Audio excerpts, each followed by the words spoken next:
Gardyn is a game changer when it comes to growing edible greens indoor. Harvest as soon as 4 weeks and enjoy the rest of the year. That's right, just ignore the weather. Hi guys, it's Lan here. I hope you guys doing well. Happy holiday to you all. And today I'm going to show you the progress of my Gardyn 3.0 upon 7 weeks. Oh my gosh, all the lettuce and herbs are so crazily expensive right now.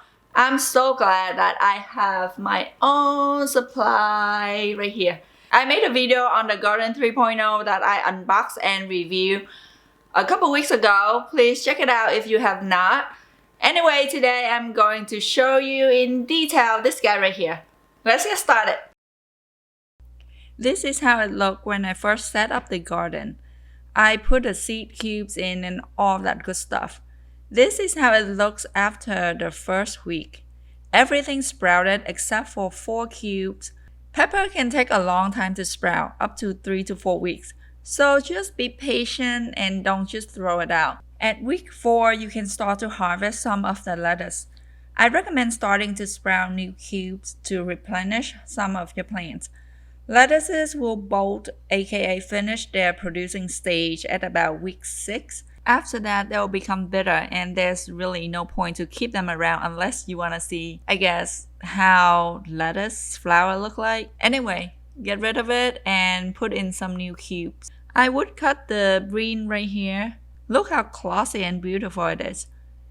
And these two guys right here, the red cell lettuce, they're ready. This is how I sprout my next batch of seed. You don't really need a fancy nursery to do it. I'm just using a takeout box with a lid. Just fill the water up to an inch and a half and then close the lid. And look at this. My sweet pepper finally sprouted after 4 weeks.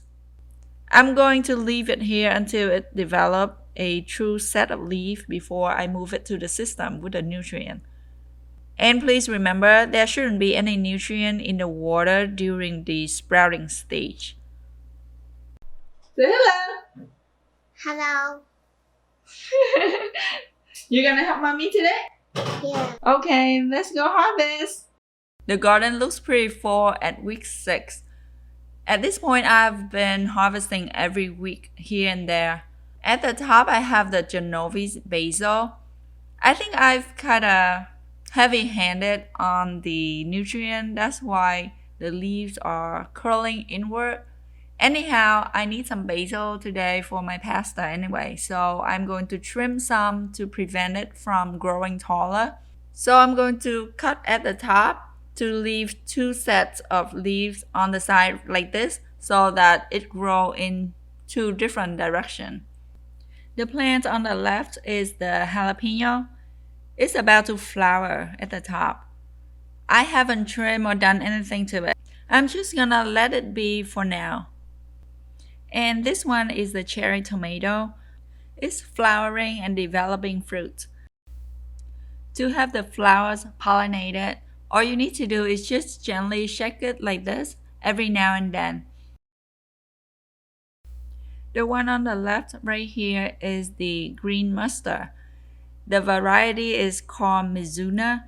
I love the shape of the leaves. The texture of the leaf is very different from the other greens in this system, which make it really beautiful. And the one below is the kale. I have 2 pots here. Honestly, I don't enjoy kale in my salad. I find the texture is just too rough for my taste. But kale makes a really good kale chip.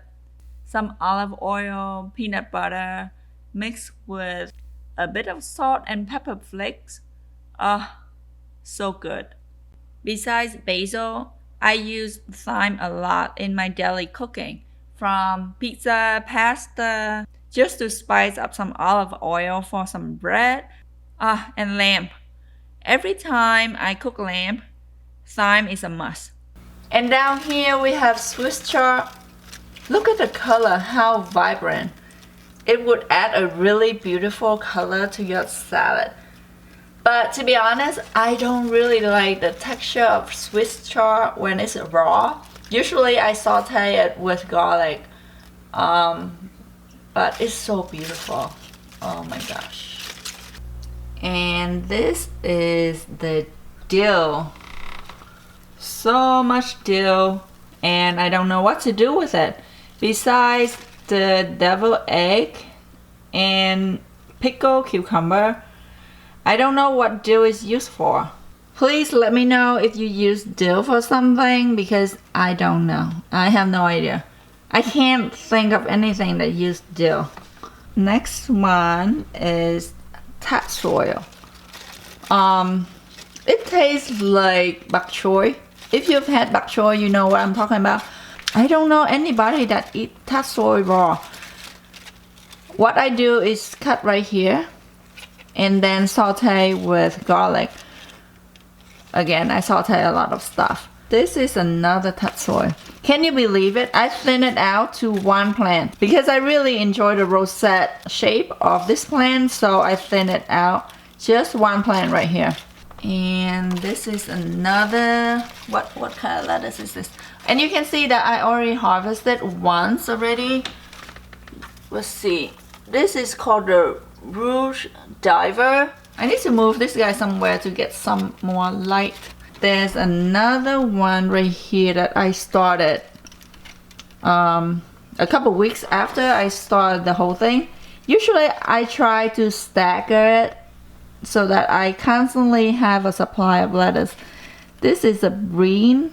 The idea is that once I harvested all the things here, and then it's time for this one to grow up, so that I always have different stage of lettuces in my garden.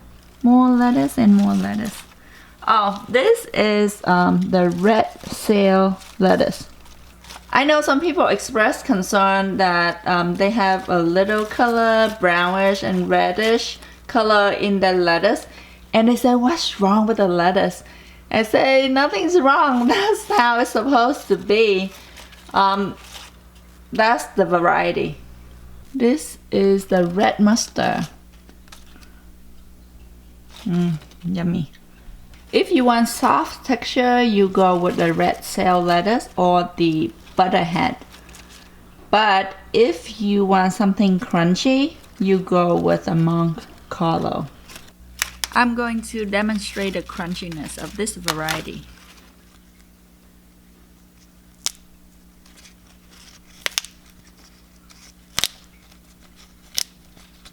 This is the butterhead. It's so glossy. I've never seen such fresh and beautiful lettuce in my life until I started hydroponic indoor. It's just so crisp and clean, and it's just beautiful. It's just beautiful. And over here we have the Thai basil. You see that I pinch on the top right here, and then it branch out on the side. What I'm going to do is pinching off the suckers right here so that all the nutrient will focus onto the leaves at the top. The cilantro. Cilantro kind of like shade, and it doesn't like direct sun.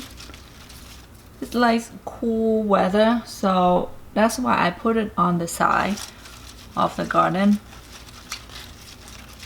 I harvested this cilantro several times already. The thing about cilantro is that it doesn't last too long. You kind of have to rotate it out every 10 weeks or so. So here it is. I have the replacement that I am sprouting in the nursery.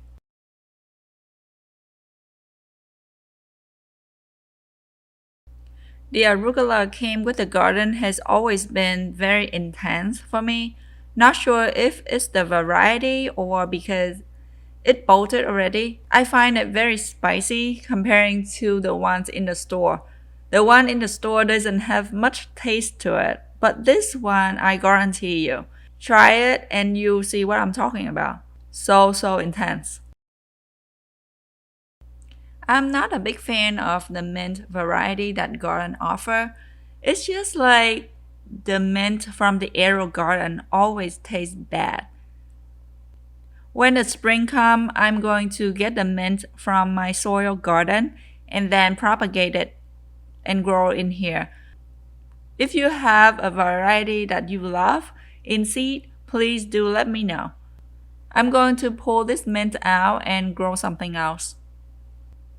I made some shrimp ball wrapped in lemongrass stick so that I can enjoy my fresh harvest today. If you are new to my channel, please don't forget to subscribe so that you can see my future content. In my next video, I'm going to show you how I make this dish right here so that you can enjoy with your greens. As always, thank you so much for watching and I'll see you next time. Bye!